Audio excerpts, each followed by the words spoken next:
नमस्कार दोस्तों, आप सभी का बहुत बहुत स्वागत है। दोस्तों, सरकार किसी की भी हो, शिक्षकों के प्रति सभी की सोच एक जैसा है, या यूं कह ले कि हमाम में सभी नंगे हैं। वर्तमान परिप्रेक्ष्य में नेताओं की नेतागिरी चल रही है, संघों की दुकानदारी चल रही है। नहीं तो जहां 18 शिक्षक संघ के रहते हुए बीपीएससी की परीक्षा हो जाती है, सक्षमता परीक्षा हो गई और प्रतिदिन तुगलकी फरमान जारी हो रहे हैं। आज शिक्षक प्रताड़ित हो रहे हैं और संघों की दुकानदारी के चलते इनकी एकता तार तार हो गई है। इस तानाशाही व्यवस्था में जहां मुख्यमंत्री, राज्यपाल की एक न सुनी जा रही हो, वैसे में किससे अपेक्षा की जाए?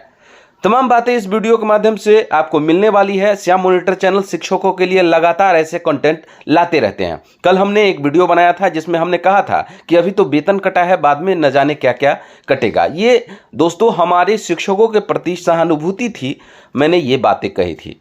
कुछ शिक्षकों को बुरा भी लग गया था, इसके लिए श्याम मॉनिटर चैनल क्षमा प्रार्थी है। लेकिन ये जो डिबेट हम आप लोगों के सामने लाए हैं, इसमें सीनियर जर्नलिस्ट अरुण कुमार पांडे जी ने ऐसी बातें कही हैं जो तमाम शिक्षकों को की आंखें खोल देगी। कहीं ना कहीं इनकी बातें ऐसी है, अनछुई बातें इन्होंने कही है जो तमाम शिक्षकों के लिए माकूल है। और इस डिबेट को दोस्तों पूरा सुने, इसके बाद एक लाइक जरूर कर देंगे। वीडियो अच्छा लगे तभी लाइक करेंगे, अन्यथा आप लाइक ना करें और अपना बहुमूल्य कमेंट भी करेंगे। तो दोस्तों बिना समय गवाए इस बेहद ही खास डिबेट को जरूर सुनिए। चलिए सुनते हैं ये डिबेट। जी देखिए, अभी बिहार में 40 लोकसभा सीट वाले बिहार में 4 चरणों में 19 सीटों के लिए चुनाव हो गए। अब ये बीते 4 चरणों की पर आपने सुधि ली है, जो सोशल मीडिया पर या समाज में चर्चा है, उस पर आपने नोटिस लेकर आज जो ये विचार विमर्श का आपने आज मुद्दा तय किया है। ये आने वाले जो अभी 3 चरण बाकी हैं, इसमें अगले चरण में 5वें चरण में 5 सीटों के लिए और 6ठे और 7वें चरण में 8-8 सीट के लिए चुनाव, मतलब 21 सीट का चुनाव बाकी है। बेशक बिहार के शिक्षक नाराज हैं, 5 लाख से अधिक शिक्षक, मैं तो कहता हूं नाराज नहीं, प्रताड़ित है। और जो प्रताड़ित होता है, तो आज सुरेश राय जी एक शिक्षक संगठन का प्रतिनिधित्व करता है। मैं तो मानता हूं कि बिहार में शिक्षक संगठन कभी हुआ करता था, आज तो लगभग 2 दर्जन शिक्षक संगठनों की ऐसी दुकानदारी हो गई है, नेतागिरी हो गई है, शिक्षक की एकता तार तार हो गई। शिक्षकों की एक न सुनी गई शुरू से ही। थोड़ा सा इसमें इसलिए आज डिटेल करना होगा कि बिहार के 5 लाख से अधिक शिक्षक और 2.25 करोड़ वो छात्र जो आज स्कूल टाइमिंग को लेकर आपने आज चर्चा छेड़ी है कि के पाठक ने 6 बजे मॉर्निंग से और 1:30 बजे तक स्कूल कर दिया है। मैं मानता हूं कि बिहार में सरकार की तो कोई सुनने वाला नहीं है। सरकार है भी कि नहीं, ये भी एक अब चिंतन का विषय होगा। मैं इसलिए कह रहा हूं, बड़ा खेदजनक बात है कि आज जिस प्रदेश में राज्यपाल की न सुन रहा हो नौकरशाही, मुख्यमंत्री का आदेश और मुख्यमंत्री की नहीं चलती हो रही हो, तो समाज में जो प्रताड़ित लोग हैं, शिक्षक जाए तो जाए कर। शिक्षकों ने पिछले वर्ष आंदोलन किया, आपको याद होगा, लंबी लड़ाई लड़ी लोगों ने, जो आमतौर पर शिक्षक करेंगे क्या? लोकतांत्रिक व्यवस्था में यही तो एक हथियार होता है कि वही धरना, प्रदर्शन, सब कुछ किया शिक्षकों ने, विधानसभा का घेराव। हासिल क्या हुआ, रिजल्ट क्या मिला शिक्षकों? अब आज तो आप टाइमिंग को लेकर, जब जिस मुख्यमंत्री ने असेंबली में घोषणा की हो कि स्कूल की टाइमिंग 10 से 4 हुई होनी चाहिए, वो भी 10 से 4 वाले पर हुआ क्या? नहीं हुआ। जब मुख्यमंत्री सदन के अंदर कोई घोषणा करे और वो लागू नहीं हो, इससे अधिक और क्या? मैं मानता हूं इसको बिल्कुल प्रशासनिक अराजकता। शिक्षा में सुधार के नाम पर मैं मानता हूं कि के पाठक ने कुछ कदम उठाए जिसके समाज ने सकारात्मक नतीजा देखने को मिला। लोगों ने सुकून महसूस किया कि स्कूल में अब शिक्षक जा रहे हैं और छात्र भी अब जाने लगे, पढ़ाई होने लगी। अब एक चिंतन हुआ कि स्कूल में, सरकारी स्कूल में जैसे प्राइवेट स्कूलों का विचार था, पढ़ाई हो, गार्जियन को तो स्कूल में पढ़ाई हो, शिक्षक जाने लगे, सबों ने सराहा। लेकिन जो शिक्षक पढ़ाने वाला है, क्या शिक्षक कोई सामान्य कर्मचारी है क्या? पीढ़ी बनाने वाले लोग होते हैं। जिस समाज में शिक्षक की मर्यादा नहीं रहेगी, शिक्षक जो पीढ़ी बनाता है वो सर्वश्रेष्ठ होता है। आप उसकी सुविधा, यही कारण है कि शिक्षकों को आईएएस से भी अधिक वेतनमान यूजीसी और सब कुछ दिया गया था। लेकिन कॉलेज से लेकर और स्कूल तक में आज बिहार के शिक्षकों की जो दशा दुर्दशा है, रोना आता है, हैरानी होती है। तब जबकि अब लगभग 50% महिला शिक्षक भी होगी। शिक्षक स्कूल कोई सरकारी कार्यालय नहीं है कि प्रखंड स्तर पर कम से कम होता है सुदूर गांव में, ग्रामीण क्षेत्रों में अधिसंख्यक। आज 75,000 स्कूल की आप यदि संख्या की बात करेंगे तो उसमें 15 to 20% ही स्कूल शहर में, जहां आवागमन की सुविधा है, आवासीय सुविधा है। अब भला बताइए ग्रामीण क्षेत्रों में जहां कोई आवासीय सुविधा सुलभ नहीं है, आवागमन की भी सुविधा सुलभ नहीं, और वहां शिक्षकों को आप कह रहे हैं कि 6 बजे आइए और 12 बजे तक सामान्य पढ़ाई कीजिए, 1:30 बजे तक फिर 1.5 घंटा आप वो दक्ष का क्लास कीजिए। भला बताइए, ये सोच बहुत हैरानी। आप ग्रीष्मावकाश के समय में स्कूल खोल रहे हैं और लड़कों को कह रहे हैं आप 12 बजे आप छुट्टी करते, मैंने 12 बजे तपती दोपहरिया में वो सारे लड़के स्कूल से निकले और फिर 1:30 बजे छुट्टी हो। शिक्षकों की स्थिति देख लीजिए क्या है, 6 बजे उनको स्कूल पहुंचना है और 2, 4, 5 मिनट भी लेट हो गए तो उनकी अनुपस्थित करके उनका वेतन काट दिया जा रहा है। और फिर हेडमास्टर्स की तो और दुर्गति है। एक तो हेडमास्टर स्कूल में लोग टीचर्स का दुश्मन बना हुआ है व्यवस्था के कारण, और उसको स्कूल अवधि समाप्त होने के बाद हर को फिर वीडियो कॉन्फ्रेंसिंग में संकुल विद्यालय में जाके घंटे भर की एक अलग क्लास होती है। क्या चल रहा है? मैं इसलिए कहूं कि देखिए, शिक्षक की एकता कभी थी, बिहार माध्यमिक शिक्षक संघ, कभी बिहार प्राथमिक शिक्षक संघ, जब ब्रजनंदन शर्मा बड़े कांग्रेस का जमाना था।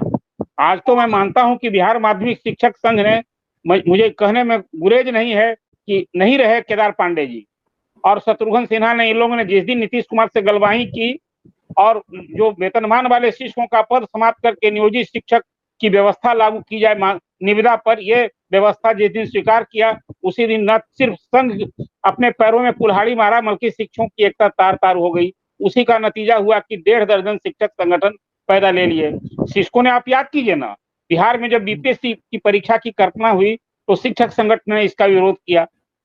शिक्षक संगठनों के विरोध के बावजूद परीक्षा हुई, शिक्षकों की नियुक्ति बीपीएससी के, और तो और जो नियोजित शिक्षक थे अपना भविष्य संभालने के लिए 60,000 से अधिक नियोजित शिक्षक उस परीक्षा में शरीक हुए और 40,000 पास करके, और वो भी अध्यापक की श्रेणी में आ गए। ये तो हुई शिक्षकों की एकता। और शिक्षक, आपको याद होगा विजय कुमार चौधरी ने असेंबली के फ्लोर पर कहा कि हम तो जो शिक्षक परीक्षा ले रहे हैं शिक्षकों की सहमति थी।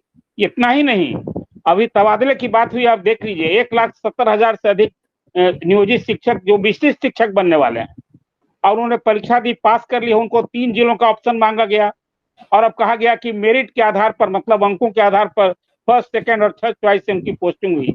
इतनी अराजक की स्थिति है।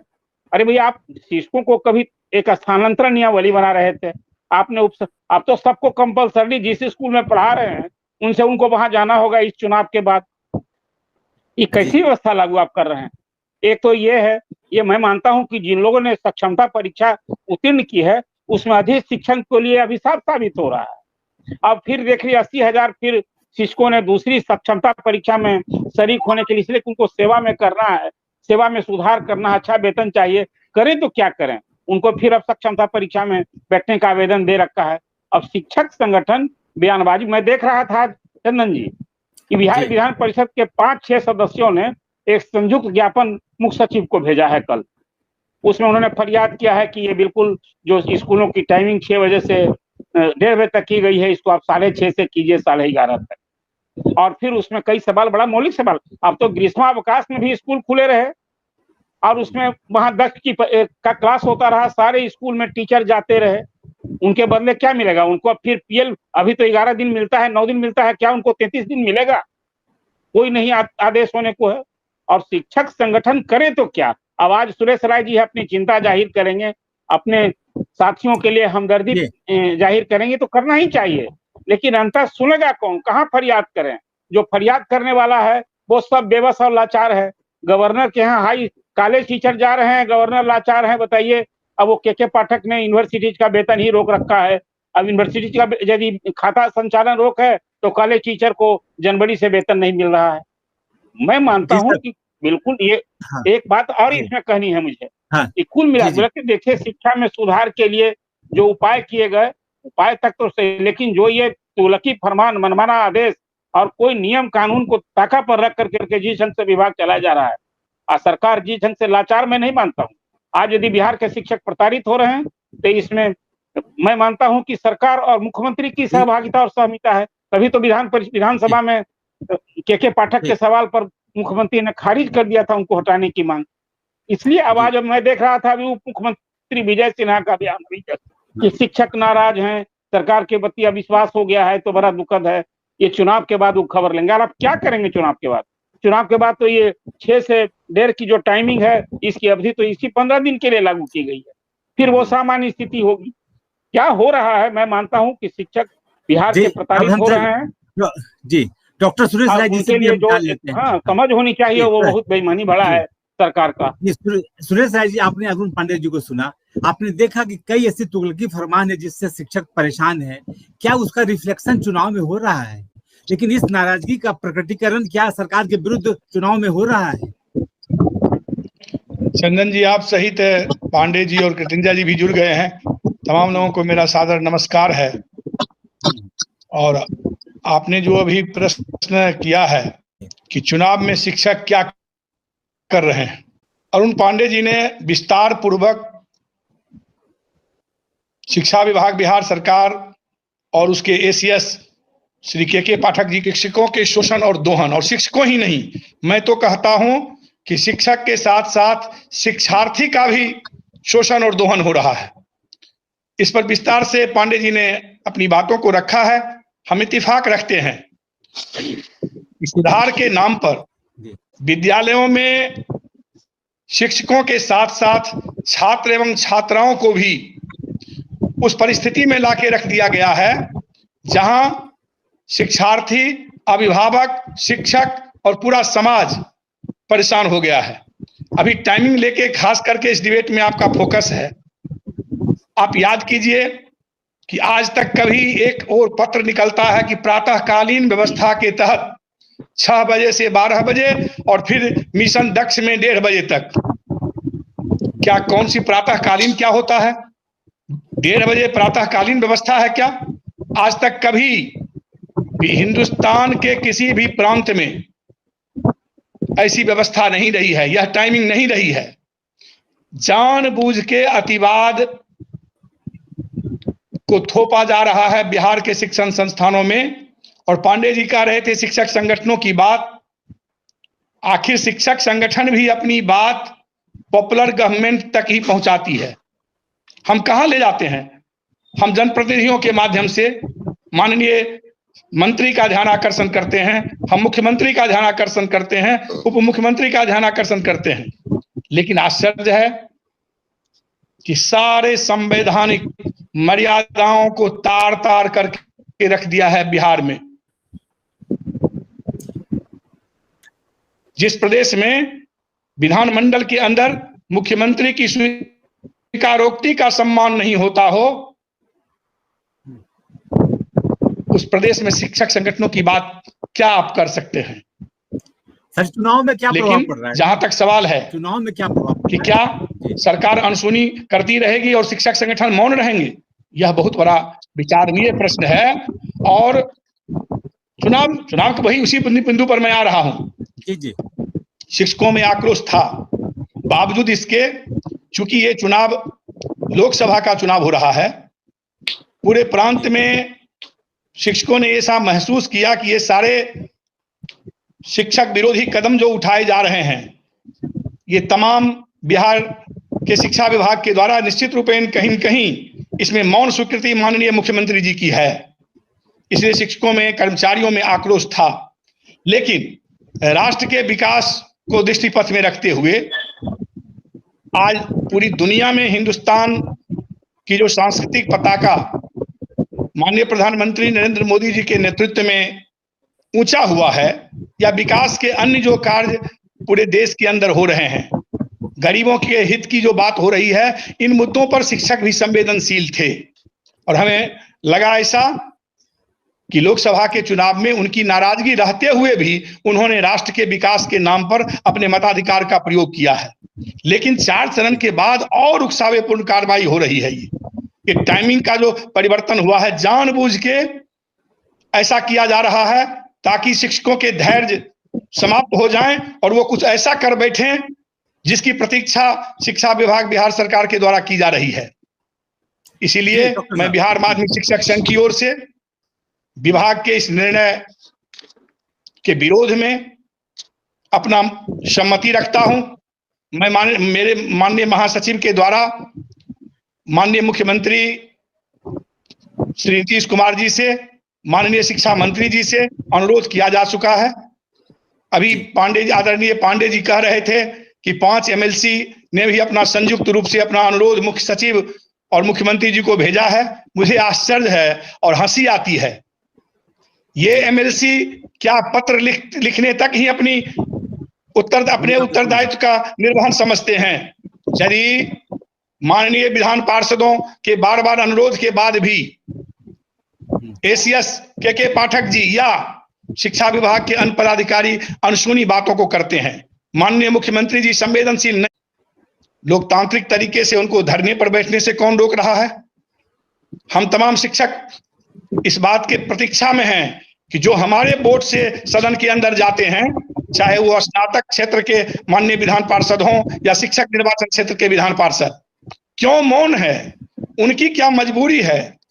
हो सकता है नीतीश जी की कुछ मजबूरी होगी कि पाठक जी के प्रति उनकी कुछ कमजोरी होगी, लेकिन ये विधान पार्षद लोग जो हैं, क्या केवल पत्र लिखने तक इनके उत्तरदायित्व का निर्वहन समाप्त हो जाता है? मैं तो देखता हूँ कुछ ऐसे भी क्षेत्र हैं, हम खास करके दरभंगा शिक्षक निर्वाचन क्षेत्र, जहाँ के विधान पार्षद की आवाज कभी सुनाई नहीं पड़ती है। इसीलिए मैं माननीय महासचिव महोदय से मेरी बातचीत हुई है और हम लोगों ने निर्णय ले लिया है कि अगर सरकार विद्यालय का टाइमिंग, ग्रीष्मावकाश को अपने मन से एक तरफा समाप्त कर देना और बदले में अर्जिता अवकाश जो 30 दिन होनी चाहिए नॉन वेकेशनल, वो भी नहीं देना, इन तमाम मुद्दे पर सरकार अगर अविलंब निर्णय नहीं लेती है, अगर माननीय मुख्यमंत्री जी हस्तक्षेप नहीं करते हैं, माननीय शिक्षा मंत्री जी हस्तक्षेप नहीं करते हैं, और एक और बात मैं आपके इस डिबेट के माध्यम से बताऊं, इन तमाम मुद्दों पर पूर्व में भी मैंने उप मुख्यमंत्री द्वय से व्यक्तिगत रूप से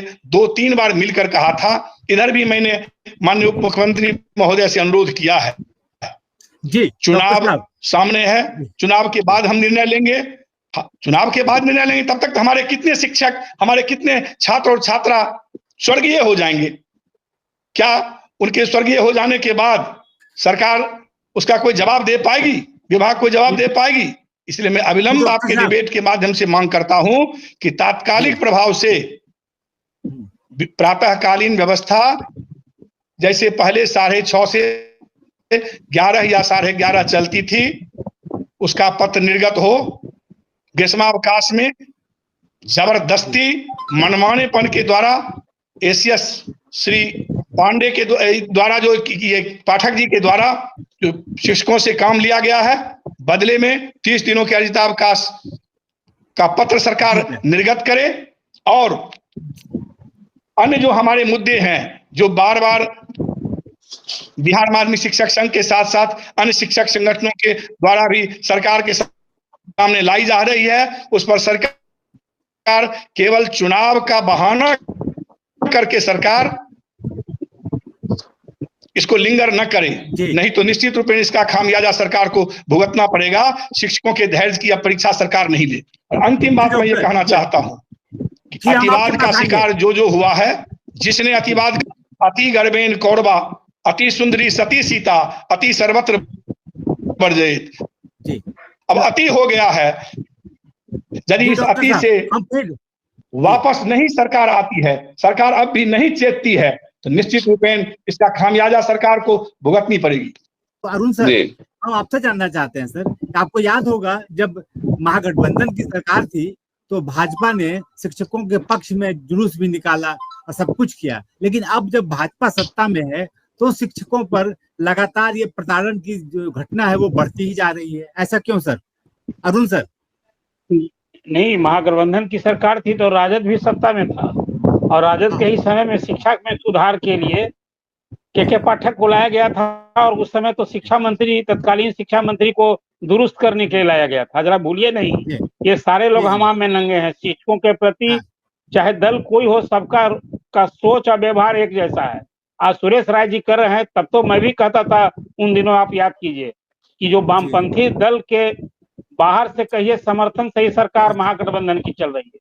आज जो सुरेश राय जी शिक्षक नेताओं से धरना भर की भी अपेक्षा करना ही चाहिए। इनके वोट से वो विधान परिषद में चाहे स्नातक क्षेत्र के शिक्षक हो या शिक्षक क्षेत्र के, वो सिर्फ बयान भर के अपनी इतिश्री कर रहे हैं। मैं इसलिए कहा कि नेताओं की नेतागिरी चल रही है, संघ की दुकानदारी चल रही है, शिक्षक बेचारे प्रताड़ित हैं। लेकिन जो विषय पर आज आपने चर्चा रखी है कि शिक्षक अब बिहार में वर्ग नहीं, समुदाय नहीं रह गया है। शिक्षक भी समाज के वही अंग है जो विभिन्न जाति समूह में बटे हुए हैं। अभी बात कर रहे थे कि शिक्षक की सरकार से यदि प्रताड़ित हैं तो उनकी दिशा क्या होगी। उन्हें कहा, अभी सुरेश राय जी ने एक बात वही सही कही, ईमानदारी थी उसमें, कि राष्ट्रवाद को देख रहे हैं। राष्ट्रवाद को देखने का मतलब है कि शिक्षक नाराज नहीं है, वो राष्ट्रवाद को लक्ष्य करके एनडीए का झंडा पताका उठा रहे हैं। अब बिहार में क्या करें, जात में कोई भूमिहार है, कोई राजपूत है, कोई यादव है, कोई कुर्मी है। शिक्षक भी तो इसी समाज का अंग है। और किससे छिपा है इस सच्चाई को? आप यदि आज शिक्षक की समक्षता के लिए चर्चा पर बैठे हैं तो शिक्षक भी इसी दिशा में टहल रहे हैं। वो भी कहीं कोई एनडीए, कोई लालू का समर्थक है, कोई लालू का विरोधी है, कोई नरेंद्र मोदी का समर्थक है, कोई नरेंद्र मोदी का। बिहार की राजनीति की तो दो ही धुरी है। इस 40 लोकसभा सीट वाले बिहार में तो मतदाताओं की दो ही धुरी है, या तो वो लालू समर्थक हैं, लालू विरोधी हैं। एनडीए के लोग जो हैं वो नरेंद्र मोदी का नाम, काम और चेहरा पर लड़ रहे हैं। सारे सिटिंग 39 तो सिटिंग एमपी हैं, उनको यदि सबक सिखाने की भी लोग ठाने तो यहाँ तो जब मुख्यमंत्री और राज्यपाल की नहीं चल रही है तो उस सांसद को भी सबक देंगे, उनको दंड भी देंगे, तो क्या उसका कहीं असर है? जिस प्रदेश में राज्यपाल की नहीं सुनी जा रही हो, जिस प्रदेश में मुख्यमंत्री का आदेश नहीं चल रहा हो, उस प्रदेश में बेचारे शिक्षक तो अपना सारा लोग जो होता है, जो तौर तरीका है उन्होंने अपनाया, कहाँ कहीं सुधार हो रहा है? मैं तो फिर इस सोच पर हैरानी होती है। आप ग्रीष्मकालीन क्लास के लिए मॉर्निंग क्लास कर रहे हैं, बताइए सप्ती दोपहरिया में 12 बजे 2.25 करोड़ बच्चों को आप छुट्टी कर रहे हैं। 10 क्लास भी 1.5 घंटा लेकर के 1:30 बजे, क्या वो अवधि है छोटे छोटे बच्चों को स्कूल छोड़ने का? और शिक्षक सारे स्कूल, मैंने आपसे प्रारंभ में कहा कि 15 से 20% स्कूल ही शहरी क्षेत्र में है, 65 से 85% स्कूल है ग्रामीण क्षेत्र में, जहाँ न आवासीय सुविधा है, न आवागमन की वैसी सुविधा है। तो कोई स्कूल के बगल में डेरा लेकर कोई शिक्षक रह रहा है क्या? आज सबों की घर में पोस्टिंग हो गई है। इस सोच की हैरानी है। मैं फिर कहता हूँ चंदन जी, और जो विषय आज आपने रखा है, शिक्षक नाराज किससे होंगे? शिक्षक तो अपने संगठन के नेतागिरी में बेचारे शिकार हो गए। वो इतने 18 शिक्षक संगठन जिस ढंग से बटा, इन लोगों का विरोध और समर्थन में सक्षमता परीक्षा हो गई, बीपीएससी परीक्षा हो गई, और अब चुनाव के बाद जिन लोगों ने सक्षमता परीक्षा पास करके विशिष्ट शिक्षक बनने की लालसा पाली है कि उनको भी उसी तरह से सरकारी सेवक बन जाएंगे। सारे लोगों को वो स्कूल जहां काम कर रहे हैं उनका वहां से ट्रांसफर होना है। उसमें बहुत लोगों को लगता है जो मुखिया, सरपंच और स्थानीय निकाय द्वारा बहाल थे, जो घर में थे, उनको तो लग रहा है कि अब सजा हो गई ये परीक्षा पास करके। आज वो बाहर थे, उनको सबको घर में थोड़े पोस्टिंग होने जा रही है। कुल मिला जुलाकर बिहार के शिक्षक इस तरह से प्रताड़ित हैं कि आज शिक्षा में सुधार के नाम पर का, मैं फिर कहता हूं कि जिस समाज में शिक्षक का सम्मान नहीं होगा, शिक्षक के साथ इस तरह का सलूक होगा, वहां किस तरह के समाज की आप कल्पना करते हैं? ऐसी सोच रखने वाले सरकार में बैठे लोग, और सरकार में जो सरकार चलाने वाले मुख्यमंत्री, मंत्री, और मंत्री तो आज जो है उनको कौन जानता है? नौकर साहू भी जैसे आईएएस एक प्रताड़ित कर रहे हैं और एक आईपीएस अधिकारी जो उसी आईएएस अधिकारी की बात सुनते हैं।